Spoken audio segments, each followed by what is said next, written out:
It is 5:30. We will get this council meeting to order. If you could please join me in pledging allegiance to the flag. I pledge allegiance to the flag of the United States of America and to the republic for which it stands, one nation, under God, indivisible, with liberty and justice for all. All right, thank you. Please note that Councilor Buller is absent, but he is online, and our city attorney and city administrator are both out of the office today, but they are joining us via Zoom. First item that we have is to approve the agenda. Chair would entertain a motion to approve the agenda. I'll move. We have a motion by Councilor Kaler. Do we have a second? Second. Second by Councilor Wigner. Any discussion? Hearing none, call the question. Aye. Aye. And I'll vote yes, motion carries 4-0. We'll go to the minutes of Monday, August 7th, the regular city council meeting. Chair would entertain a motion to approve those. Motion to approve the minutes? We have a motion by Councilor Wigner, Second. second by Councilor Holden. Any discussion? Hearing none, call the question. Aye. Aye. Aye. And I'll vote yes, motion carries 4-0. Next, we go to our minutes of the Committee of the Whole meeting for August 16th. Chair would entertain a motion to approve those. I'll make that motion. We have a motion by Councilor Holden. Any, do we have a second? I'll second. Second by Councilor Kaler. Any discussion? Hearing none, call the question. Aye. Aye. Aye. And I'll vote yes, motion carries 4-0. Then we go to our minutes of the a special Committee of the Whole meeting from Wednesday, August 16th. Chair would entertain a motion to approve those. I'll move. We have a motion by Councilor Kaler, Second. second by Councilor Wigner. Discussion? Hearing none, call the question. Aye. Aye. Aye. And I'll vote yes, motion carries 4-0. Next, we go to our payments of claims. We have a resolution before you. It has monies going to the Permanent Improvement Fund of $66,666.66. That's coming evenly out of the 601 water and the 603 sewer in the amount of $33,333.33. We have money going to reserve for capital outlay, that is $20,567.25. That's coming from the 601 water in the amount of $14,693, and the 603 sewer in the amount of $5,874.25, for total transfers of $87,233.91. We have regular City International Falls claims of $298,810.67, and International Falls Library Board claims of $9,573.22,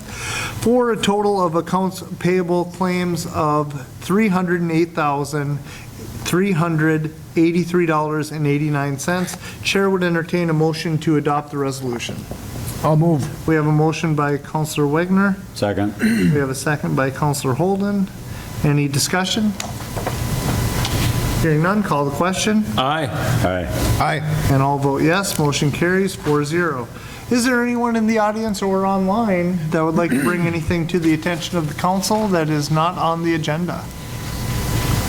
Hearing none, you'll have an opportunity later again in the meeting.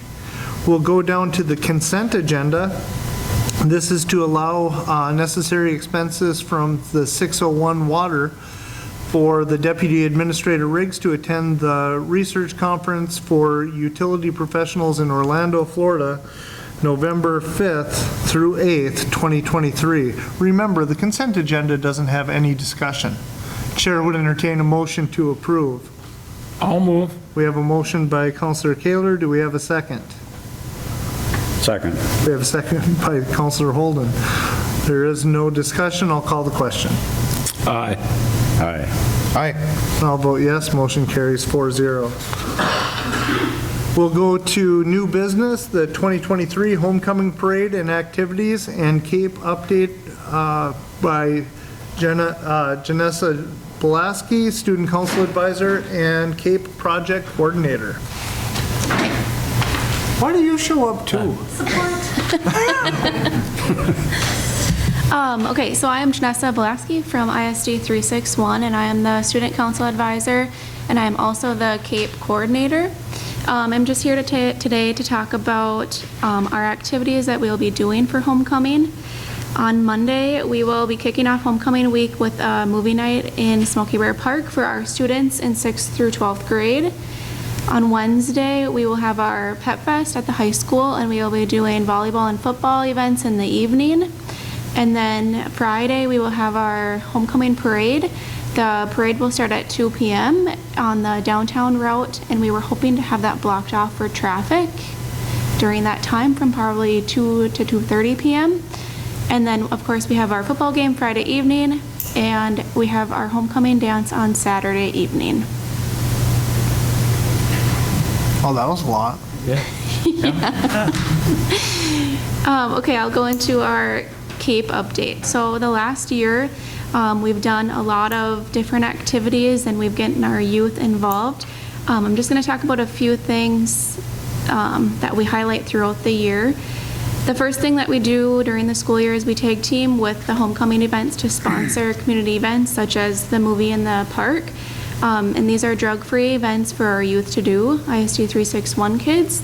Another thing that we do is called a Crazy Cape Night. Last year we did 2 of them because it was such a great turnout. The first one was for 6th through 9th graders, and we did open swimming, open gym, we had music in the cafeteria, and then we sold snacks in the concession stand, and we had board games in the student lounge. It was such a good turnout that we did 4th through 5th grade, 4th through 6th grade. 4th through 6th, yep. And then another big activity that we do during the school year is our cleanup at Cary Park and in our student parking lot. This year, when we did the cleanup, we ordered new signs to be put up, thanks to you guys. We've gotten a lot of good feedback, and we are hoping to expand all of those signs this year to all of the parks in our community. Those are no smoking signs. That was one of the things when we did a previous Cary Park cleanup.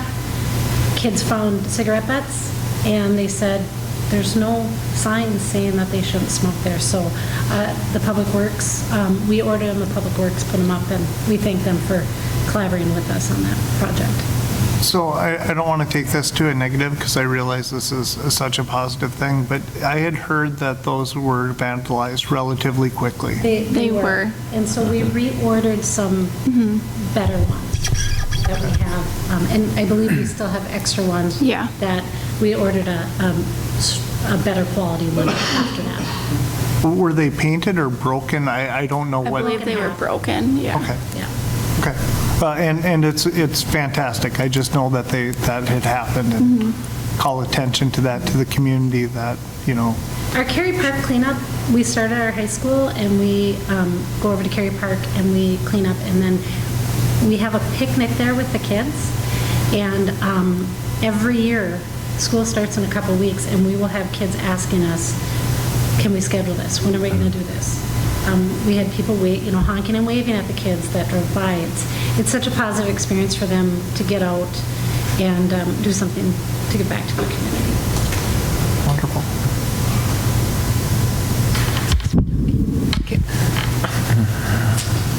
The last Oh, you thing just took it away from the person talking now.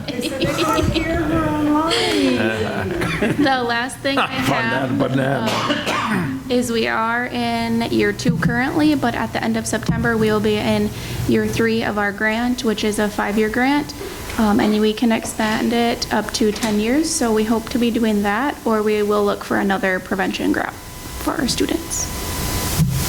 Fantastic. So, any questions, please? Well, I'm just going, so we have the movie night during homecoming and the homecoming parade on the Friday.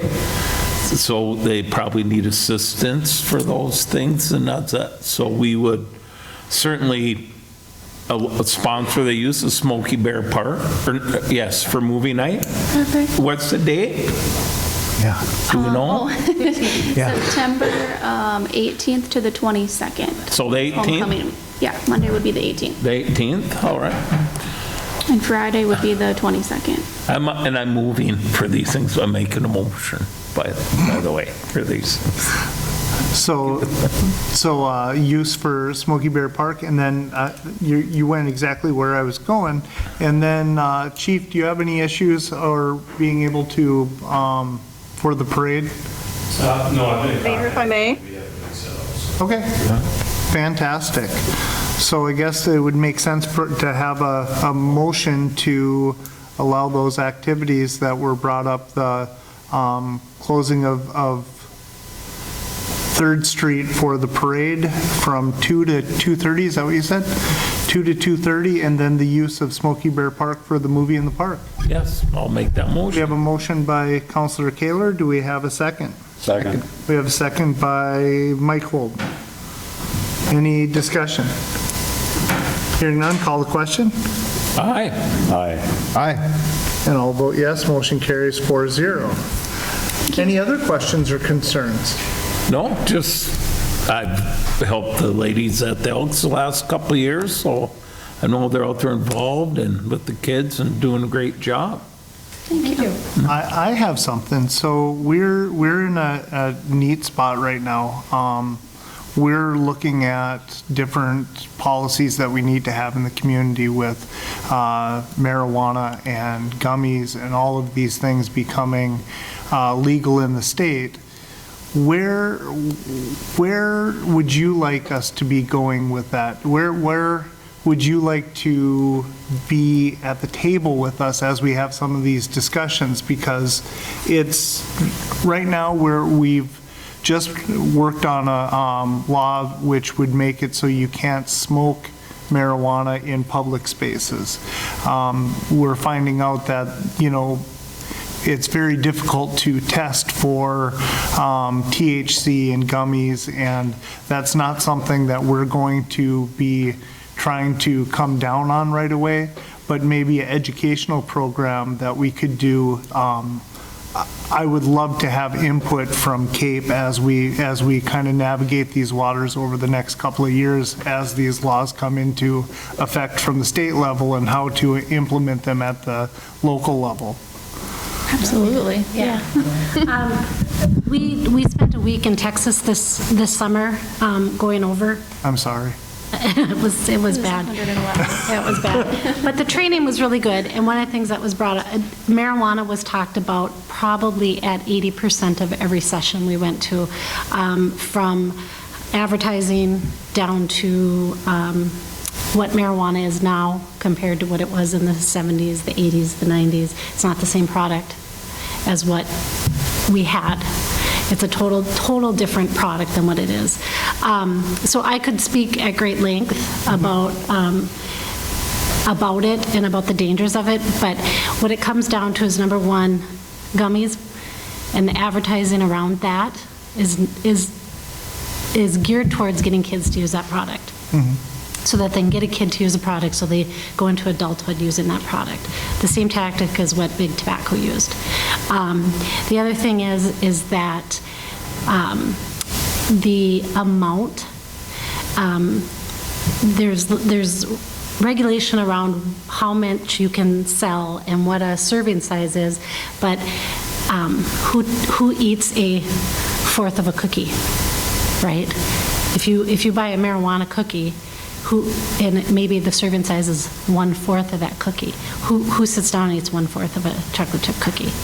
So. Me and Pete? I was gonna say, I don't eat the serving size. I'll be honest, if it says one, I might double that at least. Yeah. So my whole point is that we're very happy, we'd seen it on the agenda, we're very happy that you're having that discussion.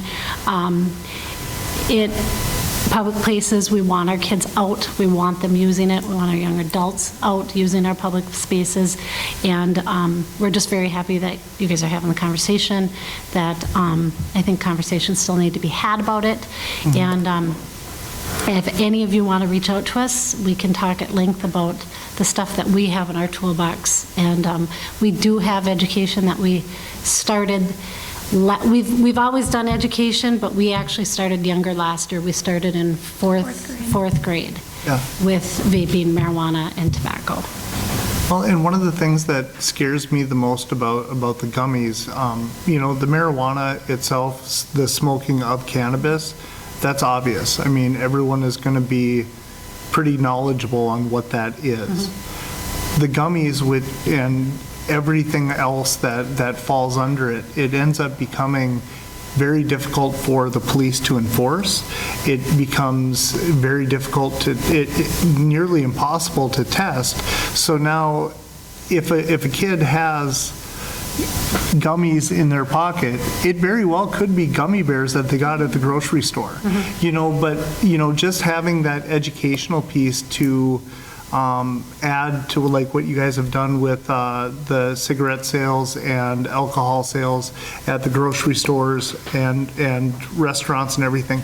Just having that information out at places that you could buy these gummies, gas stations or whatever, I think would be beneficial as well. I would love to have you guys be part of the conversation more so as we navigate these waters. Some of the stuff that we're doing tonight is reactive, right? I mean, we have to do something, we have to do it now. We haven't had an opportunity to really have those conversations. We will always be reactive to vaping, gummies, marijuana. That's just par for the course. They have way more money than prevention or education does. That industry does. So we will always be reactive. So we'd love to come to the table. We'd love to have the conversations, and we're very happy that you guys are having that conversation. All right. Well, I would just like to add, I might have issues with gummy serving size too, along with the cookies. And all these things, and you're not the prom advisor too? Oh, all right, I just see they're looking for somebody. I'll talk her into it. Thanks. Thank you. All right, next we have consider suspending city ordinance, section 920, calendar parking for the entire city of International Falls from September 16th through the 25th. Chief Costigan. Thank you. Just our annual suspension that we do for the shutdown. As I say every year, rather than just selectively enforce certain neighborhoods or areas, we just do it for the whole city. I think that's the fairest. That way we avoid any complaints about impartial policing, right? So just our standard week-long ban. So only because we're talking about calendar parking right now, how has the calendar parking been this last summer? It hit that high a few years ago, and ever since it's just been consistent. I mean, truthfully, we don't get much during the summer. The winter's when we really hit it hard and make sure that people are lined up the way they should be, because the public works just can't, as you know, can't get their equipment down there. But no, hey, we haven't really seen an uptick in the calendar parking tickets per se. It's just been consistent, and it's funny. I noticed a lot of from last year, this year, even our regular calls for service seem pretty consistent month to month. So kind of just hit a stride on it. Okay. Any questions for the chief on the request? Hearing none, I'll make a motion. Thank you. I'll second it. You guys are really good at this. We have a motion by Councilor Wagner, a second by Councilor Holden. Any discussion? Hearing none, call the question. Aye. Aye. Aye. And I will vote yes. Motion carries 4-0. Thank you. Thank you. Next, we have a resolution approving application for an exempt permit for PCA hunting raffle contest to conduct a raffle on November 21st, 2023 at PCA. Chair would entertain a motion to approve that resolution. I'll move. We have a motion by Counselor Kaler, Second. second by Counselor Wagner. Discussion? Hearing none, call the question. Aye. Aye. Aye. And I will vote yes, motion carries 4-0. Next, we have a resolution declaring a 1982 Ford ladder truck as surplus property and authorizing the sale to Lake Superior College for training and education for firefighters. Chief Manassa. Correct me if I'm wrong, haven't we made this surplus property at least 3 or 4 times now? This will be 3. Okay. Yeah, so we started in 18 on this, making it surplus, and I think the decision between myself and the administrator was it was cleaner to do another resolution just to clarify it, but, so we had looked at going to a neighboring department who has since turned it down.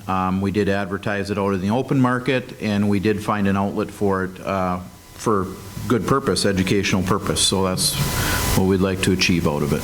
Okay, so Chair would entertain a motion to approve that resolution. I'll make that We motion. have a motion by Counselor Holden. Do we have a second? I'll second. Second by Counselor Wagner. Discussion?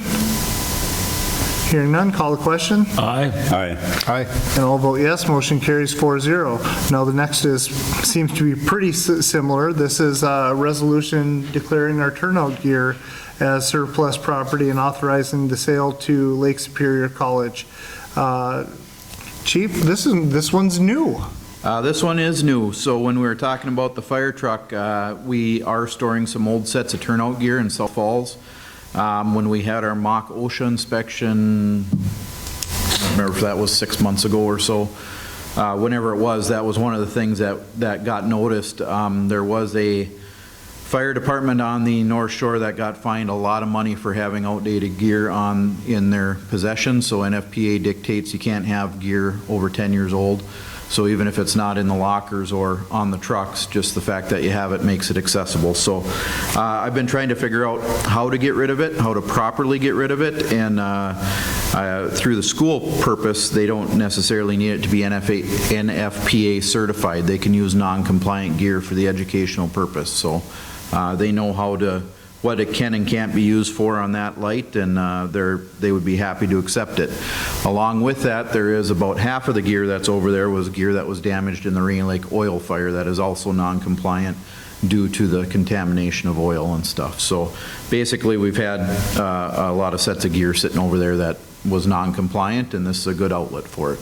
Excellent. Chair would entertain a motion to declare that surplus property. I'll move. We have a motion by Counselor Kaler. Do we have a second? Second. Second by Counselor Wagner. Discussion? I just go, did they happen to match the numbers they have going into their fire service program? I don't know what they have this year, but they run kind of a unique program. So they do run what I would consider like a college setting. So they do run the sign up for classes, get your degree, but they also do training for current firefighters as well. So they do run specialized classes for firemen, and they've just gone through a revamp of their program. So they're focusing, they're kind of getting that program bolstered up again and a new director and stuff. So I think there's some popularity getting back into that particular campus and money back into that campus. Okay. If you're familiar with Duluth, Yeah. kind of southeast of Spirit Mountain is where their ERTC is, their Emergency Training Center, and it's a really neat facility, so it's good to see that up and running again. I was just wondering with difficulties some places are having getting firefighters or not. So, I got nothing. Are you finding out in the industry right now that because a lot of departments are going from volunteer to paid, that there's more people getting into the line of work, or no? I don't know that we've seen that yet, specifically with a lot of the metro departments right now that are going to full-time. It's mostly their volunteer or paid on-call staff that are filling those full-time ranks, so they're kind of doing it within house, but that need there's always a need, and recruitment and retention is always a big issue in the fire service, but I think you'll see these educational programs benefiting from it and more people drawing interest to going to school, getting a degree. and that kind of thing. I always joked the first time I was at Lake Superior, I never knew there was a place you could go to school to do that. I was very fascinated with the place the first time I saw it, and I didn't know it even existed. So I think just getting out to like the high school fairs and the educational stuff will be huge for them too, and getting a name out for them, so. Excellent. Any other questions or concerns? All right, we have a motion and a second. Call the question. Aye. Aye. Aye. And all vote yes, motion carries 4-0. Thank you, Chief. Thank you. Next, approve publication to hold a public hearing on September 18th to consider adopting a floodplain ordinance. This is something that we've had discussion at the previous meeting, so the chair would entertain a motion to have that public hearing. I'll move. Okay. Second. Nope, sorry. And my assumption, city administrator, the time on that, would that be before a regular city council meeting? Actually, yes, Mayor, thank you. I do have it included as part of the September 18th meeting under the public hearing section of that meeting. Okay. And then, as you see on my memo, we would then move ahead if there was no problems or issues or questions that we couldn't answer, or if there was, something that we weren't comfortable with, we could hold off, but we could do the first reading following that at that regular council meeting, and then move forward with the process and the timeline as outlined in the memo. Excellent. All right, chair would entertain a motion to approve. Did I already do that? Oh, I didn't write it down.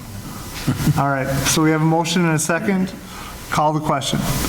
Aye. Aye.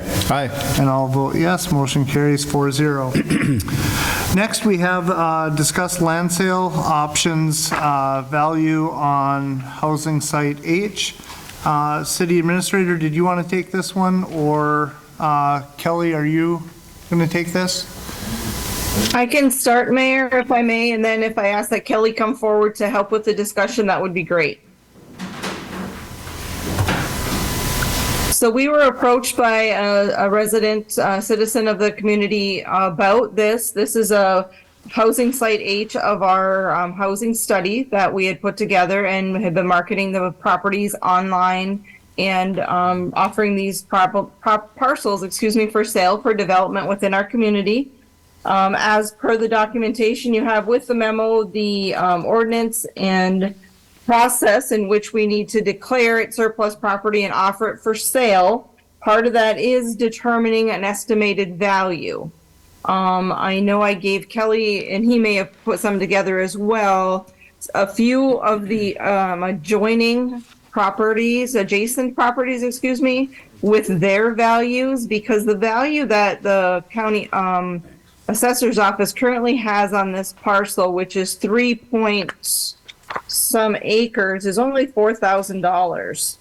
And that seems a little bit low, as the properties next to it are only one lot, and that lot is like a third of this size, and they're at like $18,000+.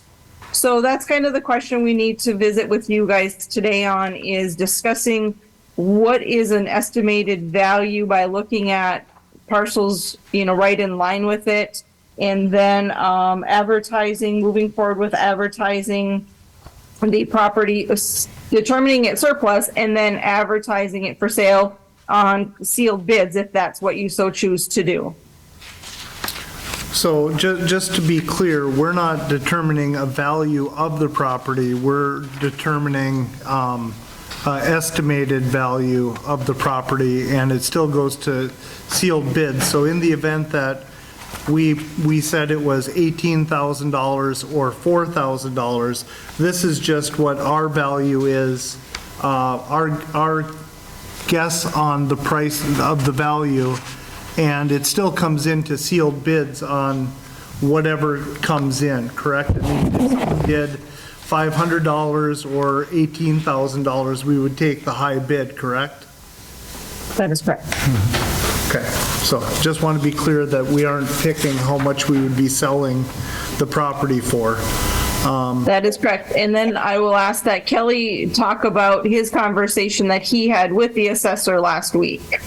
Yeah, when speaking with the assessor, what you're looking at here is with that 3.4 acres, I believe it is, or 385, that's actually the plot of Green Acres, which is 3 actual lots. It only has 1 parcel number because it was never dictated as 3 lots individually.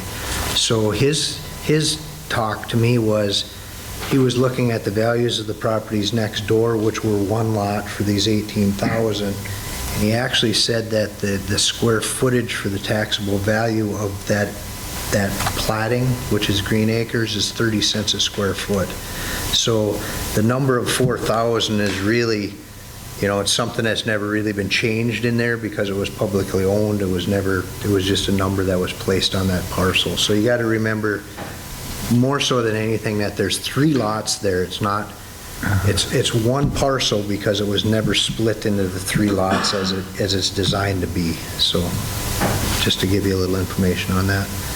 So Len's, the assessor's value was quite higher after I spoke with him than the number that you're seeing on that. What number did he say? He was actually looking at the other lots, like the $18,000 per lot. So 18 times 3? Technically, yes. Okay.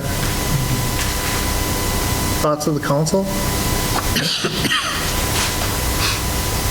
And my thought on it is, if we have someone who's interested in the property and we're going to take the high bid and we're putting it out to the community to bid on said property, if it's a sealed bid, we're taking the high bid. It doesn't matter what number we put on there.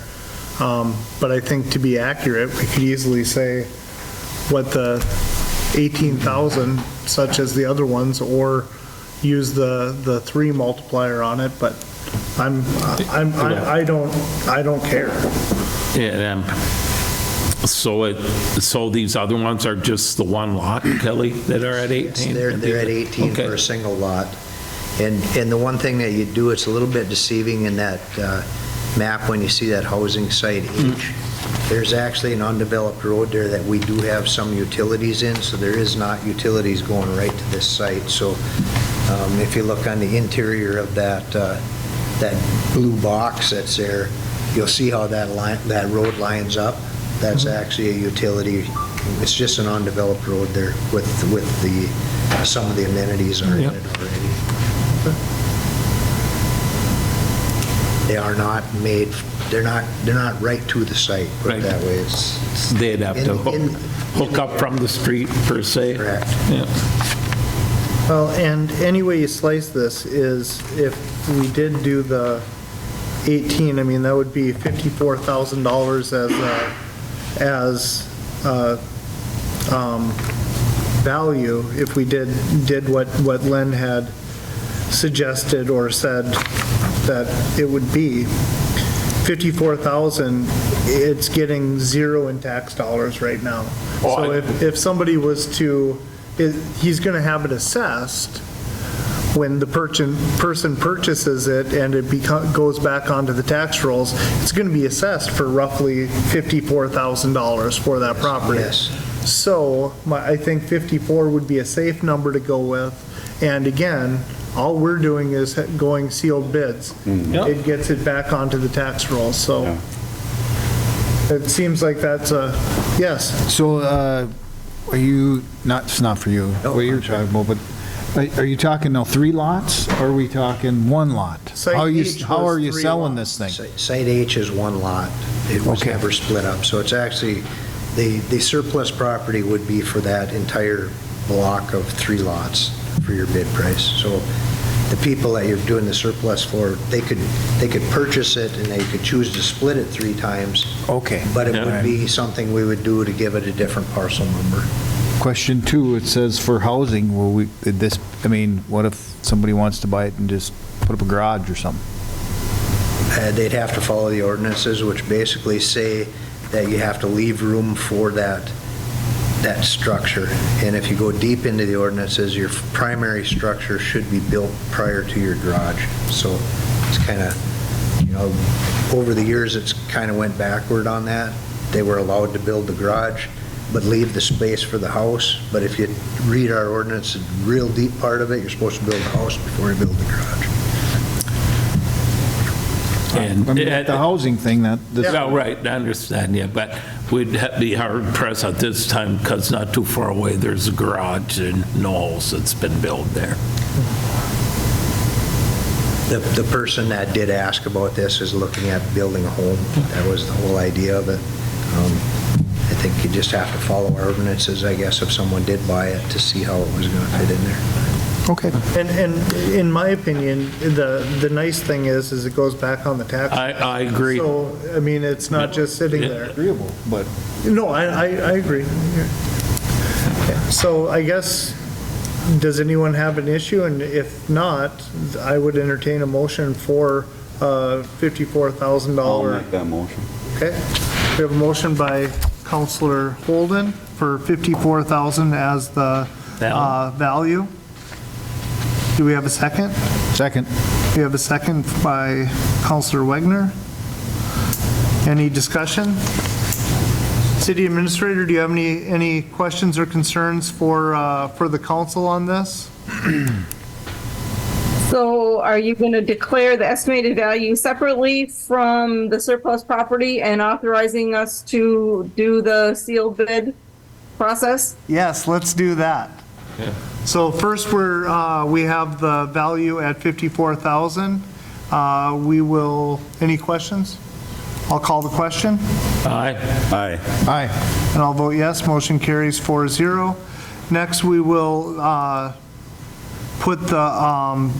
declare that property as surplus and put it out for bid. Chair would entertain that motion. I'll move. We have a motion by Counselor Kaler. Do we have a second? Second. Second by Counselor Wagner. Discussion? Hearing none, call the question. Aye. Aye. Aye. And I'll vote yes, motion carries 4-0. Anything else we need to do on this? I think so. That's everything. All right, thank you. Thank you. Thank you, Thanks, Kelly. Kelly. Thank you. All right, next we have Land Use and Legislation Committee recommendation, approve the first reading of the ordinance for the franchise agreement with Minnesota Power for the operation of a power company. Chair would entertain that I'll motion. make that motion. We have a motion by Counselor Holden. How fitting. Do we have a second? Second? Second by Counselor Wagner. Discussion? Hearing none, call the question. Aye. Aye. Aye. And I'll vote yes, motion carries 4-0. Next, we go to the Public Works Committee recommendation, approve an agreement with Bolton Mink for local road improvement grant assistance to pursue funds for the reconstruction of 9th Street from Highway 53 to 14th Avenue. Chair would entertain a motion to approve that agreement. I'll move. We have a motion by Counselor Kaler. Do we have a second? I'll second. Second by Counselor Wagner. Discussion? Hearing none, call the question. Aye. Aye. Aye. And I will vote yes, motion carries 4-0. Next, we have approved the first reading of the ordinance for prohibiting cannabis use within public property and public spaces. Chair would entertain a motion to approve the first I'll reading. make that motion. Excuse me, we have a motion by Counselor Holden. Do we have a second? Second. Second by Counselor Wagner. Discussion? So, just so you guys understand what we're doing, it does say prohibiting cannabis use within the public property and public spaces. Our city attorney did write it this way, so if we end up updating the ordinance later with usage of gummies, usage of vapes, anything else, we're going to be able to put it into this section. As of right now, the wording is just for smoking of, and the reason for that is how difficult it is to prosecute, how difficult it is to be able to test for the products that there are. So we're trying to get ahead of this, but again, just talking to Cape tonight is fantastic to have them as part of the process, and we're trying to get ahead of this as best we can as things are moving and changing. Just last week, we had Senator Hauschild was here, and he talked a little bit about the cannabis laws, and there's going to be a lot of changes coming this next year in legislature on the cannabis laws. So we're trying to do our best to keep up with it, and this is the first start that we have. Any other discussion? Anybody? All right. Call the question. Aye. Aye. Aye. And I will vote yes. Motion carries 4-0. Any other business to come before the council?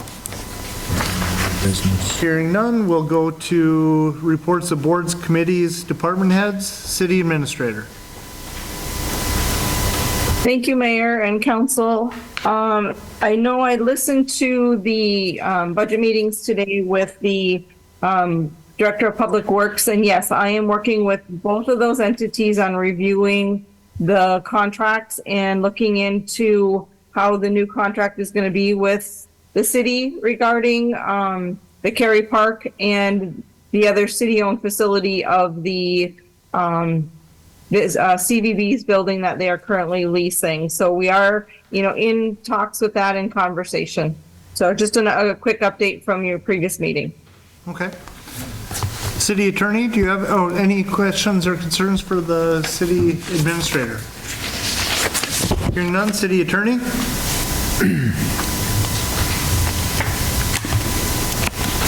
I have nothing. Okay. All right, we'll go to department heads. Any department heads have anything to bring forward? No? Reports of the mayor, council, committees, boards, and commissions.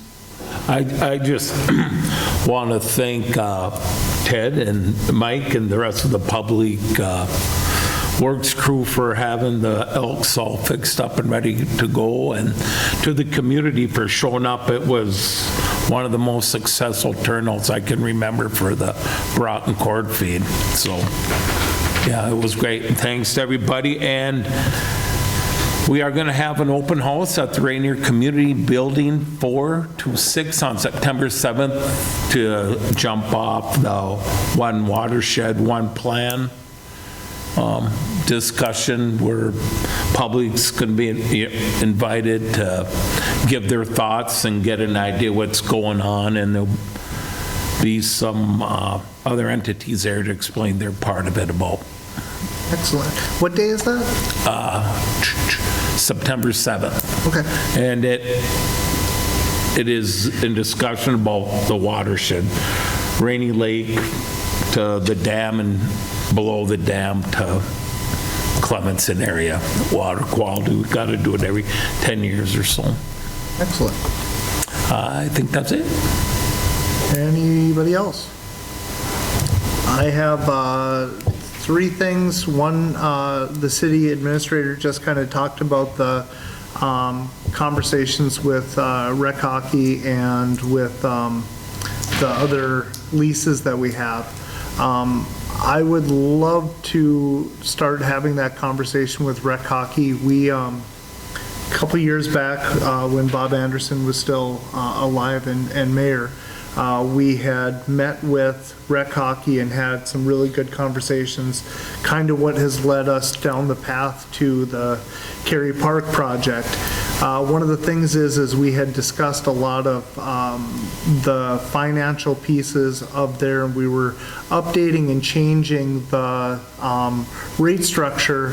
However, we never finalized any of those plans because we were waiting to find out about the Cary Park project, if we were going to get state funding, if we were going to be replacing the facility, if we weren't going to be replacing the facility. So those never were signed, and I think that we had great conversations, and they were open and honest, and I think that that's where we really need to be as we move forward in the project with just the city running the arena now, with the rec commission kind of transitioning from the rec commission to a city-run facility.